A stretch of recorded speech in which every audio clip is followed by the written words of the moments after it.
Yeah, that's what I'm talking about. That's winning Trump style. Trump came out swinging and said, China, you do not get our AI chips. He said, China, if you want AI chips, you gotta build them yourself. Yeah! America, fuck yeah! And do you know what China said? Do you know what China said? China said, well, sure, we didn't really want to do that. We really wanted to buy hundreds of billions of dollars of computer hardware from you. But, I mean, if you're not going to sell us hundreds of billions of dollars of computer hardware, I guess we can just build it ourselves. This is winning. This is winning in Trump's America. Yeah, so I've been talking about this whole AI debacle for a long time now. Again, Biden's America, Trump's America. Anyways, Huawei is reportedly building a, quote, mega chip facility in China will play a key role in reducing chip dependence on foreign entities. The new facilities being developed in the region will likely be responsible for catering to Huawei's 7-nanometer production, mainly for Kirin mobile chips and the Ascend AI processors. It is claimed that the site being developed is close to the facilities of other Chinese foundries like PXW and PST, which are said to be part of Huawei's supply chain, so it is likely that the Chinese tech giant is developing a, quote, hub for foundries, which will make sourcing much faster and allow Huawei and its partners to be closely linked together. Yeah, look at that. Look at that. China going their own way. China's like, oh, you don't want to sell us AI equipment? Well, I guess we'll just build our own.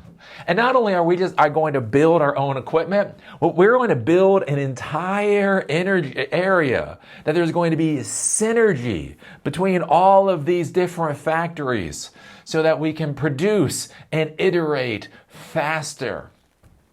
Look at those China people. They're so dumb. They got to be like the United States.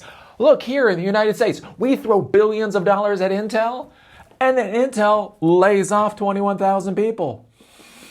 That's the mark of true American innovation. Anyways, how are you all doing? How are you all doing? Oh, I don't understand what's going on. The Kang Dynasty was canceled.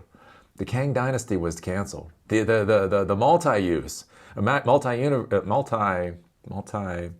what's it called? Anyways, multiple universes. The multiverse in the MCU has been canceled. And yet I'm still stuck here. I don't understand what's going on. Kevin Feige, where's the bus out of this timeline? Kevin Feige, you forgot me again. It feels like that time I was in the toilet, with a little bit of constipation, and the progressives left me at the bus stop. Last time I got left by the progressives, now I'm getting left by the MCU. I'm just a geek, always getting left behind. Anyways, how y'all doing? Highway to hell. Highway to hell. Yeah, I feel like I should just stop the video right there. It's like, no, that was enough of a video today. That was enough of a video today. We don't have to go any further. But we do have to go further. Anyways, as you may or may not know, I'm known as Eli, the computer guy. My pride and joy is something called silicondojo.com. Basically, what if high-quality technology education was simply as accessible as water? So if you go there, we have a self-study program on Python, on SQL, on something called the Bottle Web App Framework, and I just released an Introduction to Programming series. You can just simply go there and take the education. Authorityless, gatekeeperless. What if education was there and accessible to empower you to do whatever it is that you wanted to do? Right? Anyways, It's there. We do group sessions there on Zoom. So this Friday, we are having the CEO of a development company here in Asheville come on to Zoom, and you all can ask questions to basically talk about what it's like to create a development company and to hire people and project management and all of that kind of stuff. The real world of technology. And then every Monday, and this is Monday, so I'll be doing it in about an hour or so, I do one-on-one sessions with my students to talk about stacks. We can talk about tech stacks. I wouldn't mind if we talked about tech stacks every once in a while. Anyway, it's always about fucking jobs. It's always about fucking jobs. I'll just put this out there. I do so many. Again, every Monday, somewhere between 4 to 6 of these meetings. So I do 100 of these meetings per month. And this is a new iteration of it, but I've done them for years. I've done hundreds and hundreds and hundreds of these meetings. And I'll just point out, very few people actually ask me how to solve problems with technology. Very few people are like, well, I'm trying to pick between AWS or Azure or DigitalOcean. Which one should I go for? Or, oh, should I do Microsoft or should I do Linux or Python or Node? I get very few of those questions. Very few questions on how to solve problems. Most of the questions are on how to get a job. And I just want you to think of the irony of that for a second. I know some newer viewers here, some new viewers that don't understand what the hell's going on, are about to scream at me for some stupid ass reason. But for anybody that's been here for more than like 3 sessions, just think about that for a second. Everybody asks me how to get a job. Almost nobody asks me how to solve problems with technology. Gotta put that on the table. Anyways. What I want to talk about today, because I think it is actually interesting, even though it may seem like a bit of a left turn, I think it is a concerning thing for the technology industry. So one of the problems we have with a senile old loser who is currently in office, and I keep calling him that because he likes to call people names, and apparently names stick. So I figure if I keep calling him senile old loser, people will be like, oh yeah, maybe he is a senile old loser, and maybe we can get him gone. At this point, Vance would be better. I at least think Vance, understands reality. Anyways. But, he's there and he's basically, destroying the American system, right? Destroying the departments of government. Again, who knew he had the power? Who knew he had the power to do that kind of thing? Hey, he's just going to declare an emergency, not have to define what that emergency really is, and he can destroy the federal government, and he can add tariffs, and he can do all of these things. And I've been talking about this for a while, where it's going to affect you, right? This is more than, simply societal politics. Again, should a coach lead a football team in prayer before a game at a public school? Right, there can be there's a lot of arguments about that, and again, that gets into politics, and where is the line between church and state, and a lot of things. And again, if you think about it, you go out 10 or 20 years, that probably has some kind of effect on you, but it's kind of like in that weird political realm, yeah. The thing is, a lot of what Trump is currently doing, the reality is that it actually does affect you. And again, as I've said, why are you talking about this stuff, Eli? Because everybody asks me about this whole job situation. And again, it's the macro force. You can't beat macro forces. Macro forces will take you to the win, right? Macro forces will allow idiots to win, and macro forces will shred geniuses. Right? No matter, right? You could be the smartest man in the world, and if the Nazis round you up and throw you into a concentration camp, it's probably not going to go very well for you. Right? You studied all the books, you took all the tests, you kissed all the asses, and then the Nazis threw you in the concentration camp. Macro force. Right. On the other hand, right, you go out, you get a little plot of land somewhere in order to grow some vegetables, try to make your living being a farmer. Somebody discovers oil on your property, and now you're a gazillionaire. Right? Genius, got gassed, idiot became a gazillionaire. Welcome to macro forces. And again, that's one of the things I just try to explain, right? You optimize for luck. When luck comes down the pike, you try to optimize for it. Right? Anyways. And so the issue is, with the Trump administration, there are so many things that he's doing that is destabilizing the economy. Again, you look at firing hundreds of thousands of government employees. So these government employees basically had stable jobs that people generally stay at with good pay and good benefits, the whole 9 yards. Get a government job, and that's the kind of job you can get a mortgage with. Well, he's getting rid of hundreds of thousands of those employees. They're getting dumped back out on the private market. Well, again, there is a question about how valuable they actually are, but the important thing to understand is this is now hundreds of thousands of people that do not have jobs, do not have benefits, and also do have mortgages. What is that going to do to the local economies? Again, there's this whole thing with federal office buildings. The federal government has way too many office buildings. Genuinely do. They have too many office buildings. They should have been dumping them for years, but they haven't been. So he's going to go in as a business person, and he wants to dump all these office buildings. The thing is, in places like D.C., right? D.C. has very high real estate values. Again, supply and demand. What happens when Trump dumps millions of square feet of commercial space onto the property market? Again, even if it's technically the right thing to do, depending on how you do it, it can be very devastating. And it's the kind of thing that you need to be thinking about, again, as a business person, right? If you're running a technology business in Washington, D.C., is now the time to put a 10-year lease on 50,000 square feet, right? Again, if you think about it from a competitive environment, right? Profit, again, profit's important. So profit is the difference between the cost to deliver goods and how much you sell them for, right? And businesses compete on profit. So if you go in and you sign a 10-year lease when real estate prices are here, and then your competition waits 9 months until Trump dumps all these properties on the market, and they get a 10-year lease at a property price of here, right? They are now a hell of a lot more competitive than you, simply because they're paying 2/3 the rent that you're paying. And again, I mean, that can be quite significant.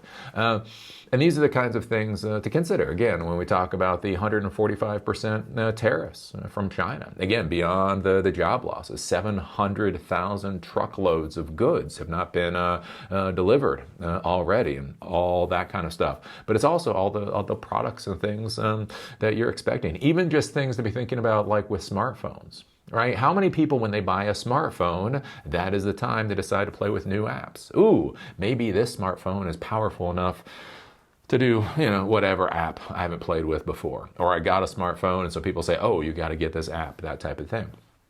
How many app developers? What is the effect of if a tremendous number of people do not upgrade their smartphones? They push back their upgrade, their refresh cycle by 2 or 3 years. How does that affect you as a coder? All of this kind of stuff is actually important. This is the macro forces and the dominoes falling. And the issue is, right, as they say, if you give a person a hammer, everything looks like a nail. And if you give a senile old loser a hammer, he doesn't care. He just hits everything. He just hits everything. So now he's going after the movie industry. And again, why all political leaders should be allowed on social media is so we can get abject proof of the insanity that they're talking about. And what I want you to think about, because I know what you're going to be saying right now, oh, Eli, this is Hollywood, Eli. This is Hollywood. What does this have to do with us? Because what is a product? What is a product? Again, when you think about tariffs, right? When you think about tariffs, you think about cars, you think about Raspberry Pis, maybe food, you think about that kind of stuff. But what is a product, right? Is a movie a product? Again, I didn't really think about it. Is a movie a product? Well, the thing is, if a movie is a product, is Word a product, right?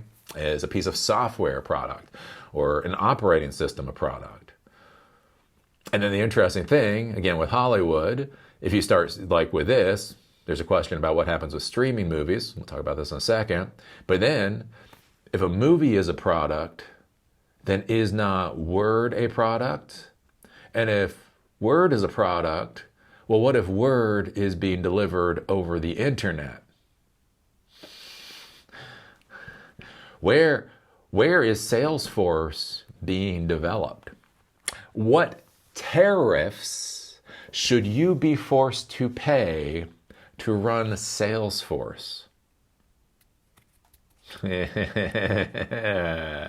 Right? Senile loser with a hammer. This shit starts not being funny real quick. Donald J. Trump on Truth. Social media. The movie industry in America is dying a very fast death. Well, yeah. So we had the COVID thing that happened, right? We had the writer strike thing that happened. They had bubonic plague in LA. They literally had bubonic plague in LA. They have an actual rat problem in LA. They have this homeless issue in LA. They have housing cost problems in LA. And Hollywood has basically been putting out crap for years. Again, a lot of the pundits out there say go woke, go broke. Au contraire, I disagree.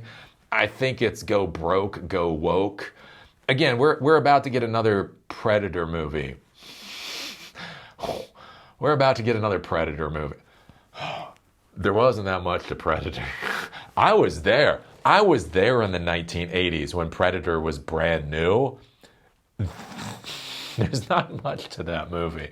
That movie is not that fucking deep. Again, and I will say, I truly, unironically liked Predator 2. I thought that was a Danny Glover or whatever. Donald Glover? It's Donald Glover. Anyways, I liked Predator 2. And that was about as far as you needed to go with it. It's almost like Highlander. You know, like how Highlander, they had one movie and then two movies, and then they had an entire series, television show, and then they went back and they retconned their own movies, and now they're gonna, with Henry Cavill, they're gonna have another Highlander. Look, there wasn't much to that. Highlander 2 was the perfect example of we really don't need a backstory. This is why you don't need prequels. This is why you don't need backstories. Because the reality is, what makes us the men that we currently are is probably a lot of dumb crap that we just don't need to think about anymore. Right? So anyways, again, Hollywood's been putting out crap. I think about that now with the Thunderbolts, right? I haven't seen a Marvel movie in the theater in years. And and I can't feel bad. They've all been crap. I had COVID and I watched the Marvels. I don't know what was more painful, the COVID or the Marvels. It's like, what the hell am I even like, oh, this isn't girl power. This is just dumb. Anyways. Right? But anyways, Hollywood has been on a downward slide for a long time. Right? They don't particularly have a lot of great ideas. They've over-invested into the movies. So again, you see that with Marvel movies now. These movies should cost $75, $100 million maybe. All right, if it costs $100 million, plus put $100 million marketing budget, they need to make $300 million or something to break even, they'd be doing fine. Instead, they're spending like $250, $300 million on these pretty crappy movies, and then they have to like wind up getting like $700 million to break even. And that's just not going to, like, knockoff Captain America is just not going to get $700 million. I just don't think. Right? But anyways, Hollywood has had all of these issues. And the thing is, again, remember, in America, the most important thing you have to understand is that we are perfect. Right? The drug problem in the United States is not because our citizens are miserable and have lost sight on a brighter future. That is not the reason for the drug problem in the United States. The reason for the drug problem in the United States is those damn Mexicanos. Right? Why has our industrial capacity left? Why have the factories left? It's not because, our environmental policies at this point. literally make it so factories cannot be built, right? It's not because, our education system doesn't put out people that simply not only are able to work in factories, but also want to think about factories as the future. It's not that, that when we train our students to be leaders in business, that we just simply don't teach them how to create a factory. Again, there's a lot of business. I don't want to run them. There's a lot of businesses I know how to create. Like, I know how to create a restaurant. I know how to create a consulting business. I know how to create a hotel. I know how to create like a lot of different businesses. Again, not that I want to do it or I'd be successful, but I intellectually understand how those work. I really don't fully understand how a factory works. How many of our middle-aged entrepreneurs out there really, if they thought about reindustrializing the United States, would have the capacity to create a factory of any kind, right? Right. But anyways, right, it's not our education system. It's not our environmental and our zoning policy. It's not all of these things. The reason that we are deindustrializing is because China man is cheating, right? That's how it goes. Again, the reason we don't have a black woman in the White House right now is because, again, the Hispanics are too misogynistic. And that's literally what they were saying. That's literally what the Democrats were saying, which is, again, hilarious because the actual Mexicans elected a woman president.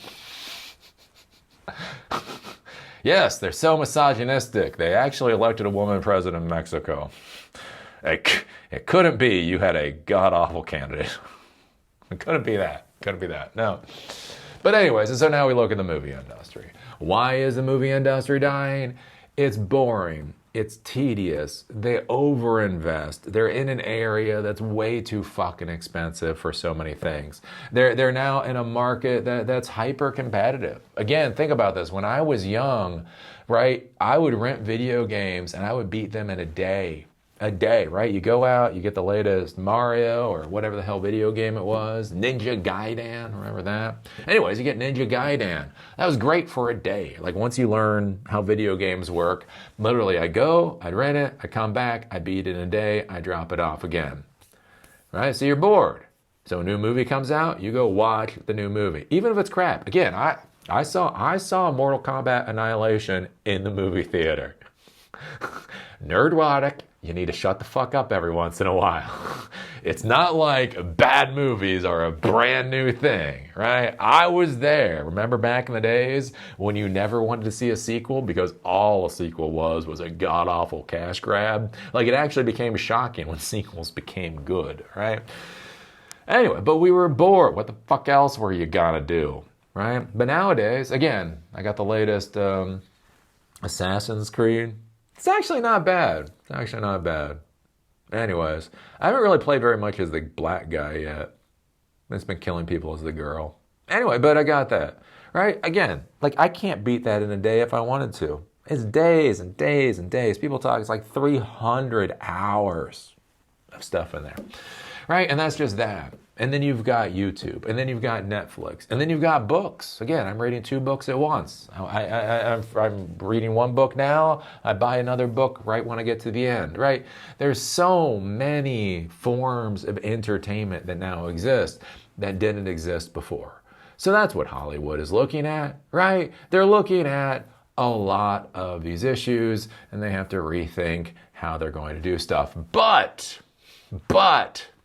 as an American, can I face reality to realize that the world has shifted and I need to change how I do things? Hell no, because I'm perfect. As an American, do I need to look in the mirror and ask if the decisions that I have been coming to still serve me the way that I think they do? Hell no, because I'm perfect. Well, if I don't need to change who I am or what I'm doing, well, then what could the problem possibly be? I know Those people are stealing from me.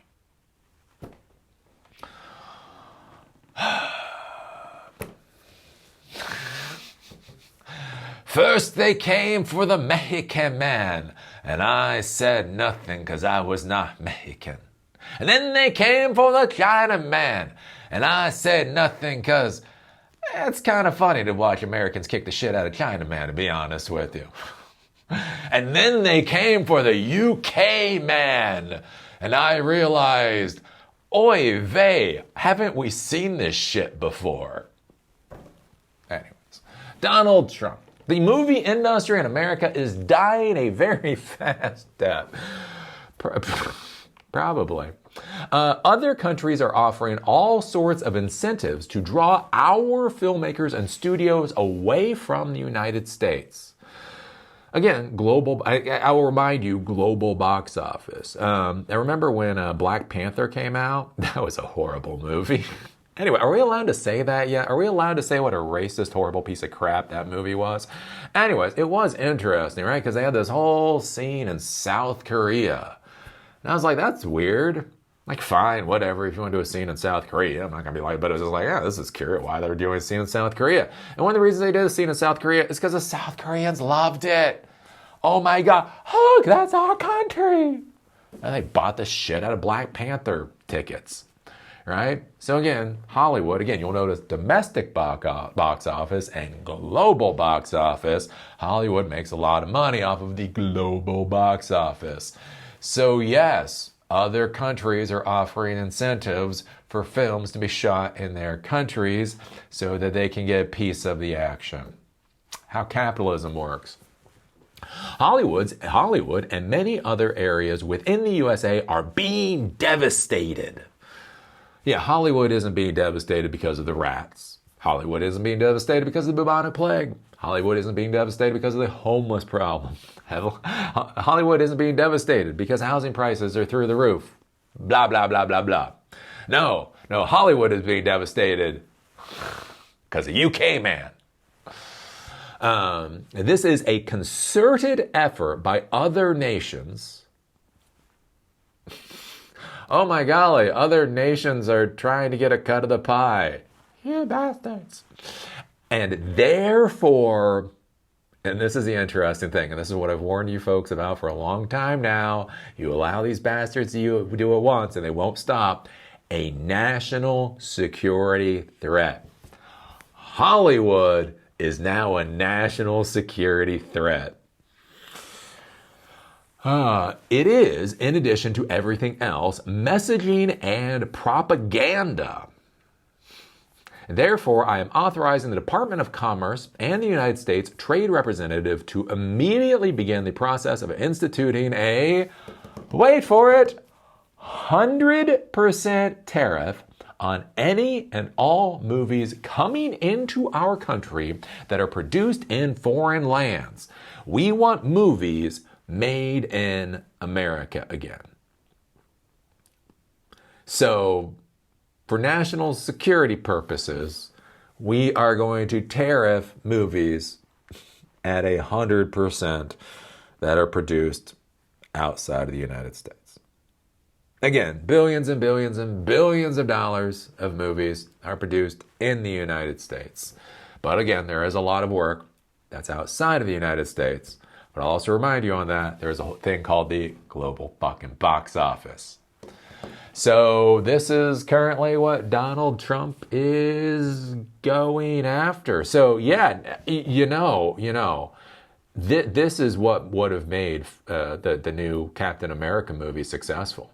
I mean, if Captain America had gotten a tariff, $250 million, that would have just done something wonderful. So, yeah, there's a lot of questions with this. Because, again, there's no plan. There's no plan. Lutnick? I finally figured out his name. Lutnick? Oh, he is just miserable.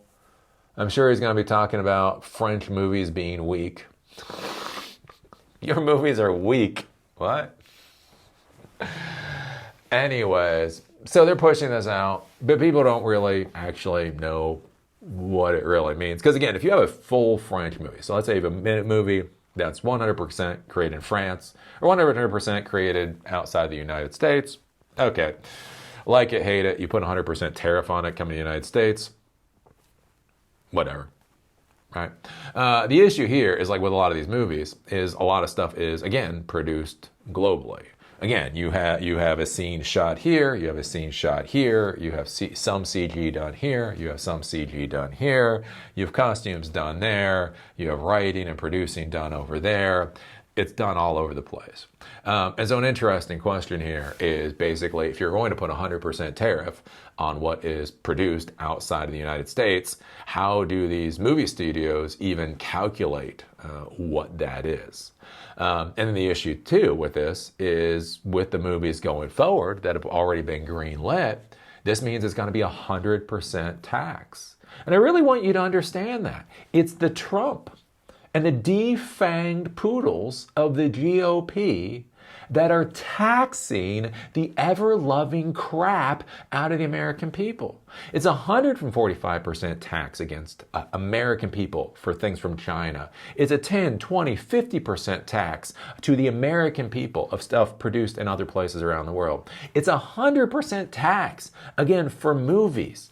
It's tax, tax, tax, tax, tax, so that Elon Musk doesn't have to pay so much in taxes. Again, it's not taxes that's going to go in order to build more community colleges. It's not taxes that are going to go to revitalize vocational programs in high schools. It's not taxes that are being used to finance building more housing or building more hospital or training more doctors. It is taxes that are being brought in to offset the tax breaks that are being given to the wealthy people. So that's right. You, as an American, you want to go and you want to sit down. God bless you. Still want to watch a Marvel movie? Great. You're going to pay 100% tax on that ticket just so rich people don't have to pay so much. How in God's name is this good for the system? And the interesting thing, too, with this, again, is there's this question of, again, with 100% tariff, what does that mean for companies like Netflix or for Hulu or whatever else, Paramount, all these other companies, right? What happens when it goes into their services, right? So it's not a product that's being sold. It's been a product that's being put onto our platform that is a part of these services. Is that going to get tariffed? Again, if it's a product, seems like it would, but then again, how much of it actually gets tariffed? Like what quantity of a product do you actually bring in when it's content that goes on a streaming service? Right? Trump wants to make sure he gets that sweet, sweet cut of every time you watch Six Underground or whatever else. And so the curious thing, again, that goes with this, since everything's a tariff, right? Senile old loser gets a hammer, everything's a tariff. The concerning thing for the people in the technology industry is, what does this mean for Salesforce? What does this mean for the software as a service that you use? Not only what does it mean for the software as a service that you use, what does it mean for you if you're running a development company or you're using out of the United States technology services? Like one of the interesting things, the whole thing with Brazil. So a lot of folks here in the United States are contracting Brazilian coders, which I was actually surprised by, right? So 20 years ago, we all heard about the Indian coders. 10, 15 years ago, we all heard about the Eastern European coders. And now Brazil. Brazil seems to be a big location for hiring contract coders. And when I talk with people, the big thing is they say they're on the same time zone. So they're like the Ukrainians. They actually like the Ukrainians and such, but it's a massive time zone difference. So like, you hire Brazilian coders and they're on the same time zone. So, you're doing stuff at the same time. So an interesting thing is, right, if he can do 100% tariff against movies, then why can't he then start doing tariffs against you if you're producing goods using help from people that are out of the country. Again, as he destroys our economy. And again, as he purposely lays off hundreds of thousands of government workers, right? They're off the payroll. As his tariff policy destroys the jobs of hundreds of thousands of more. Again, the West Coast ports right now, the shipping traffic is already down by 30%. Think about this: the traffic is already down by 30%. Out of China, they say the traffic is down by 70 to 80%. Right? And so beyond all the manufacturing and everything else, just think about it. The factories have not been stood up. Like, factories were not built in the past 2 months, right? So basically, you're looking at that quantity of goods not coming to the United States, which means that quantity of goods is not going to get moved around by truck drivers. That quantity of goods is not going to be stored by warehouse workers. That quantity of goods is not going to be shelved and sold by retailers. That quantity of goods does not need to be stored in a warehouse, or does not need to be stored in a store, or whatever else, right? These economic impacts are already hitting. And so the thing is, right? So you already have the shock from the government. You already have the shock from the tariffs. And what we've already seen in the tech industry, right, is the tech industry is firing people, right? They're just dumping people left and right. What is it? Something like 50,000, 50,000 tech employees have already been laid off this year. And there's only going to be more, right? And so as the economy implodes, because of the actions Trump is taking. Now, here's the thing. If you had a sane person, right, if you had a sane person in office, they would see the actions that they are taking, they would see the ramifications of the actions they were taking, and then they might decide on a wee bit different course, right? But he's perfect. He is right.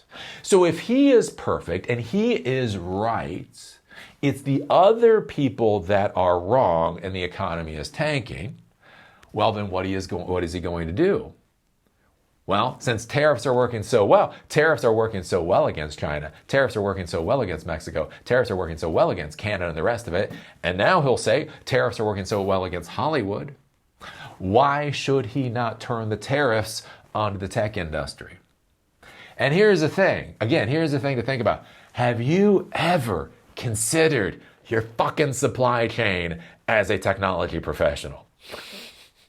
I think that's one of the funny things in like the technology world. Like, you get a lot of these like people that get in the technology world, and again, they all get hoity-toity about our businesses. They're like, yeah, we're not like these old businesses. And the thing is with the old businesses are generally highly regulated. So they have to understand they have to know all this stuff. They have to understand all of this stuff, right? And a lot of the tech businesses, right, they simply just don't have to deal with it. Right? Our industries simply are not regulated or are regulated incredibly lightly. Ergo, we just don't have to understand a lot of stuff about the environment in which our businesses operate. Again, things like supply chains and all that kind of stuff. Right? How many CEOs of even mid-sized development firms really understand their supply chain to the degree that if Trump decides to start tariffing them 100% on crap produced outside of the United States, that they'll be able to intrinsically understand what that means to their own damn company.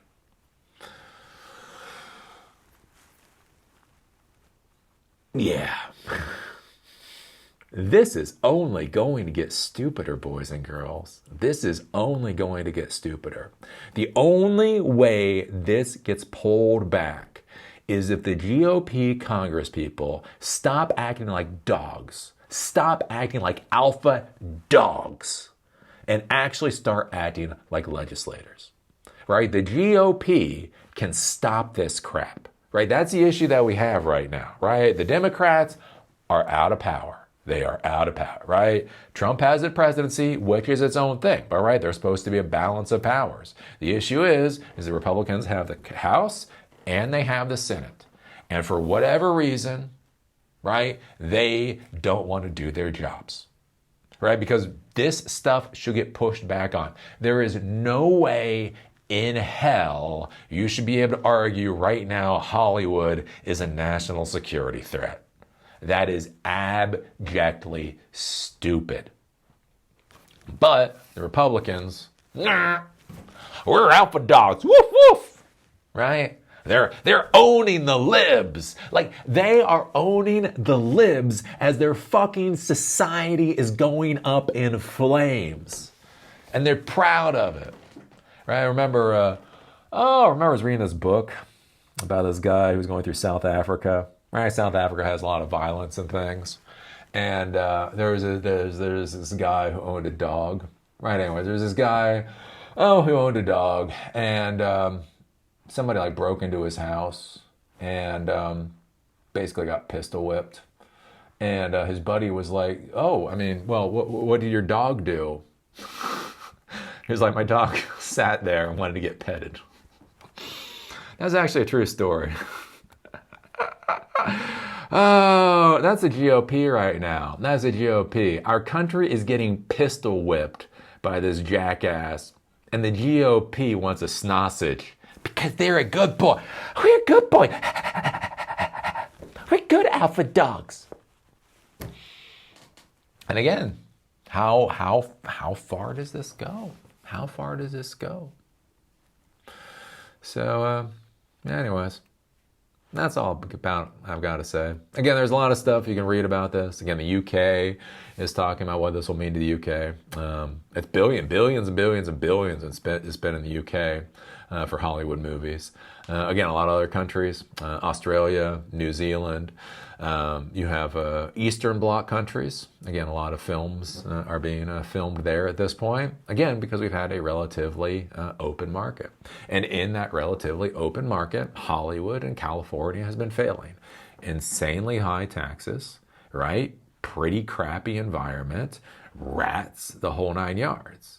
And so instead of cleaning up the rat problem, instead of dealing with the housing problem, instead of dealing with the homeless problem, instead of dealing with the drug problem, instead of dealing with the problems of California, no, we're just gonna blame the rest of the world and then tax the ever-loving crap out of the American population. And this is my frustration with this administration. This administration is 100% around just punishment for the sake of punishment without building a damn thing. We are over 100 days into this idiocy, and I do not hear the plans for new hospitals. I do not hear the plans for new houses. I do not hear the plans for new education systems. I do not hear the plans for revitalizing our Rust Belt cities. What I see is a vindictive little snot-nosed, senile old loser brat that's just trying to smack everybody with a hammer. And at the end of the day, again, that's the end of the day. Like, we can scream again, because a lot of people are, oh, you have TDS or whatever. Look, again, if you have a code, again, I'm Buddhist. I don't like that Christian stuff. Just point blank, right? Christians have a nasty habit of raping and murdering people they don't like. Anyways, but that's the thing, right? Like, if you have a football game at a high school and a coach wants to say a prayer, right? Again, like that's the political argument. Like, what does this really mean? What does this mean for our society? And you can just go, you can have all sides screaming forever. Right? This isn't that. This is hitting us already, right? And is just going to get worse. Again, the supply chain, we have about, what is it, 4 to 5 weeks, somewhere between 4 to 7 weeks of supplies within the supply chain before the shelves start going empty for a lot of things. Right? Again, the tariffs are already hitting, and that's already just going to be shredding small businesses, right? The layoffs have already started, and it's only going to get worse and worse. And as his policies destroy the industry of America, destroy the entrepreneurship of America, destroy the jobs of America, he is going to continuously add taxes that are unavoidable to the impoverished population that he's created.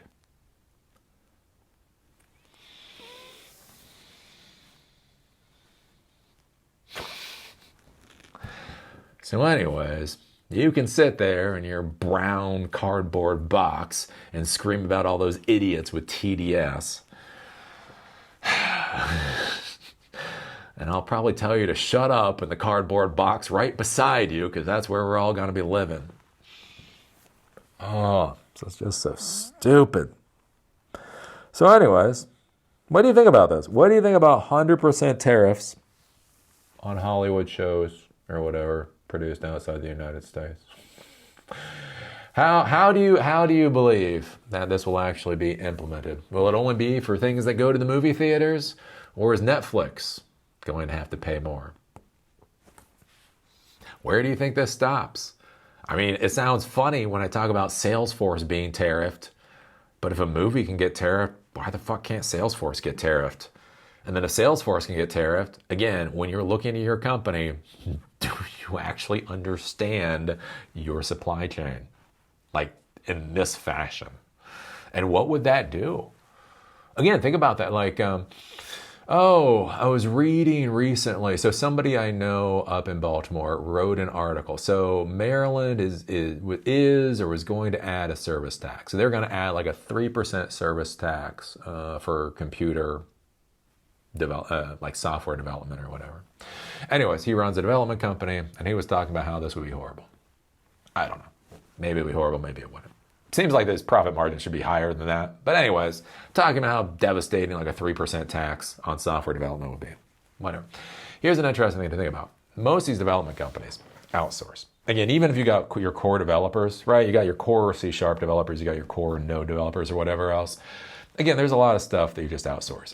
Again, front-end development or design, like design service is a big deal. Right? You don't necessarily want the in-house design services, because one minute you might be designing for iOS, another for Android, another for web, another for something else, right? So you outsource the design services. How many of these development companies use significant outsourced services? Again, design, again, AI some specialization on a new technology, blockchain, whatever else. And how many of those outsourced services come from another country? And so the thing to think about, right? If you listen to this person, and this guy was saying a 3% tax on software development in Maryland would be devastating to his business. What would happen if that $50,000 bill from Brazil just got turned into a $100,000 bill? What happens when Trump shoves his hand into your pocket to grab another $50,000 simply in taxes? What does that do to your company? And can you relatively easily pivot somewhere else? Again, like that's what a lot of people don't understand is the high pay rates for many of these jobs, especially in the tech industry in the United States, are allowed to happen because outsourcing happens other places. Again, project managers, high-level design, making hundreds of thousands of dollars a year. But that's off of the work of outsourcing to Brazil, where you're paying them $25 an hour. One, right? If all of a sudden the bill from Brazil goes from $50,000 to $100,000, the first question is can you even reshore some of that? Again, these are the supply chains that have been created over years, decades at this point. And then, again, are your customers and clients going to be able to pay that bill, right? So instead of $50,000 for that services, right, if you reshore that, and that might be $500,000 for those services. Are your customers and clients going to accept that price? And are they going to accept that price in an economic environment that is batshit crazy? It's not like, oh, you're going to have to spend $500,000 instead of $50,000.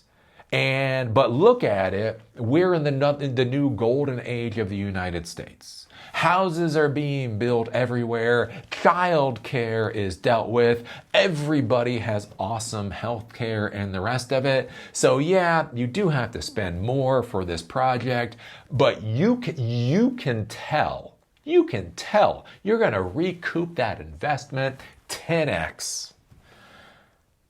Right? That's not the world The world is, oh, the healthcare system that was crap 3 months ago is worse. The housing system that was crap 3 months ago is worse. The education system that was crap 3 months ago is literally falling in on itself. People are getting laid off, the whole 9 yards. And this component of the project is now going to cost you 10x what I originally quoted you. Just sign the dotted line, please.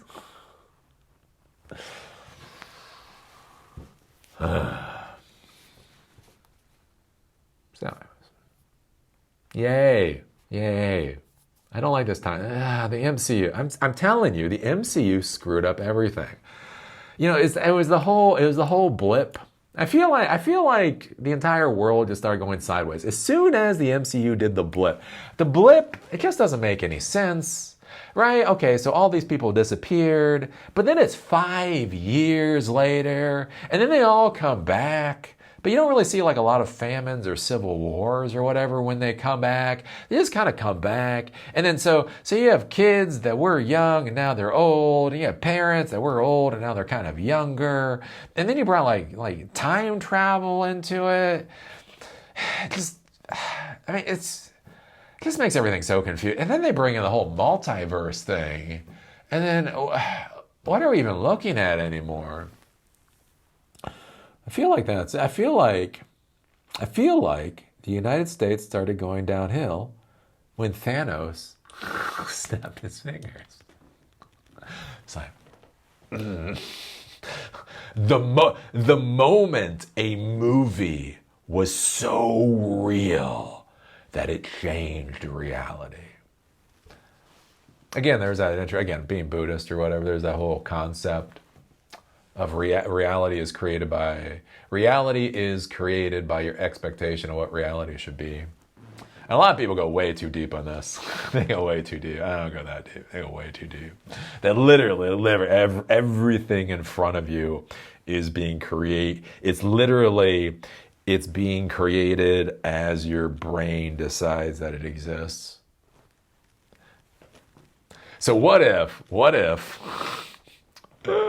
like everybody was so invested in the Avengers movies that when Thanos snapped his fingers, there was like a psychic fracture within the universe.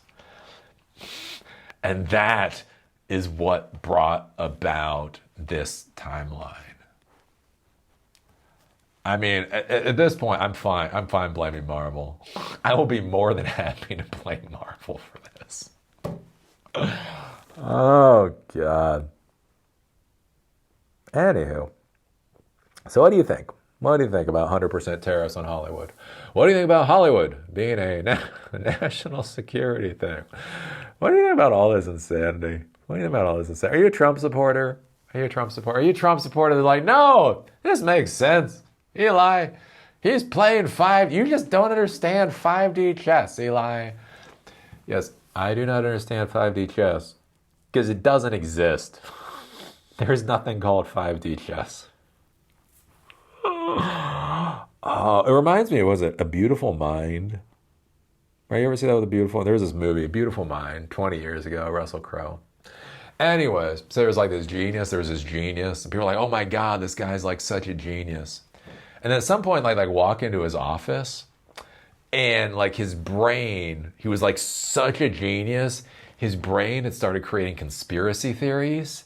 And so like they thought he was weird, but then they get into his office and they see this like massive conspiracy theory about and they're like, oh no, his brain's just broken. I wonder if that's what's gonna happen. Like somebody's gonna walk in the Oval Office one day, and Trump is just gonna have all these like tacks and like thread and like pictures all around. People are like, oh, he's not playing 5D chess. He's just nuts.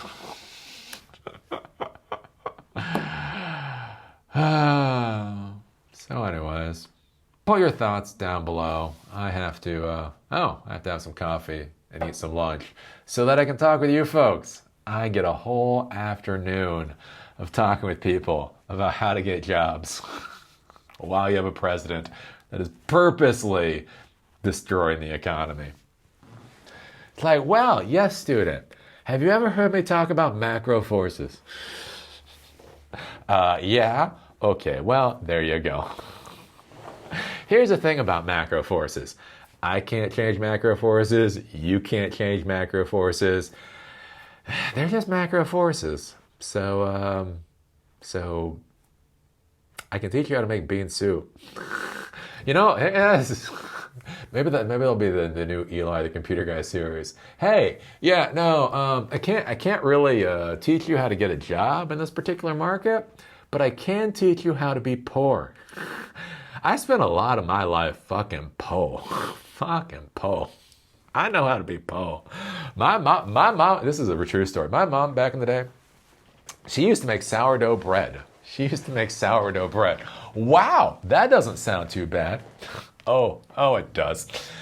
Anyway, I fucking know. I was a kid. What the fuck would I know? Anyways, so she made sourdough. Actually tasted pretty good, I gotta say. And at one point, as an adult, I asked her about the sourdough bread. And she was like, I didn't make sourdough bread, Eli. I'm like, yeah, you used to make sourdough bread all the time. She was like, oh, sourdough bread. I was like, what the fuck does that mean? So we would have milk. And I don't know, stuff didn't preserve as well back in the 80s. Not like it didn't preserve, just didn't preserve as well. So anyways, when the milk was starting to go off, she would then make us sourdough bread.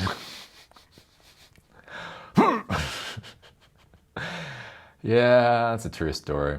I ever tell you a story about, so we didn't have enough money to pay for gas, like gas for the house. So we were in this shitty apartment in West Virginia. Didn't have enough money for gas. And so the stove was a gas stove.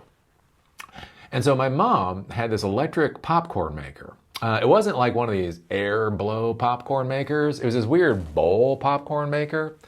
I don't know why. You don't see a lot of the bowl popcorn makers around. But anyways, she had a bowl popcorn maker. Yeah, so we used to eat... Fuck me. We used to heat soup in a bowl popcorn maker. Ah, fuck. I mean, here's the thing about poverty. The thing about poverty, and the thing about losing, is it makes good stories. You know what I'm saying? Like right now, like when I get done filming this, recording this, I'm gonna go up. I'm actually gonna put some bean soup.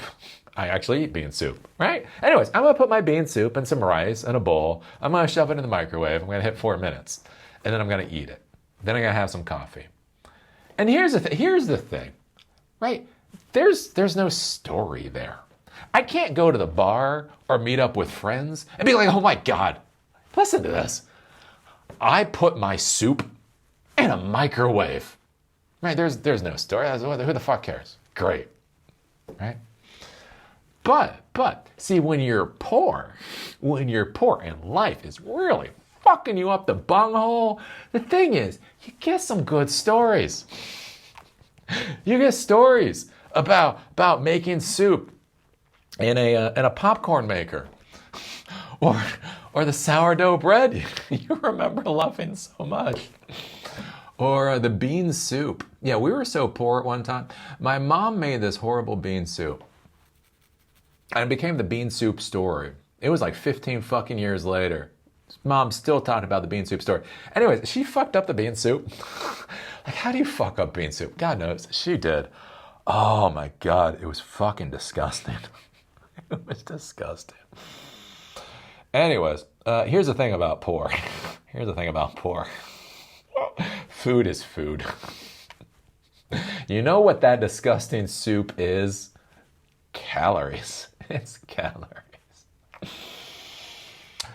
So yeah. Mom forced me to eat the rather disgusting bean soup that everybody agreed was disgusting bean soup. It wasn't like anybody was like, Eli, you're just being picky. Eat a black... No, everybody agreed that shit was disgusting. Still fucking ate it, though. Still fucking ate it. Why? Because we were fucking poor. Disgusting calories are calories. So anyways, maybe that's what I can start talking about. Job? I don't know about job. I'll teach you how to make some stone soup. That's right, you get some water, you get a stone. We're gonna make a good fucking soup with that shit. What's stone soup? Stone soup's a story for another day. If you know stone soup, you know why I'm laughing. If you don't, I don't know, maybe we'll talk about it later. Anywho, enough of reminiscing about the gay old times. I've actually got to go do some other stuff. See y'all later.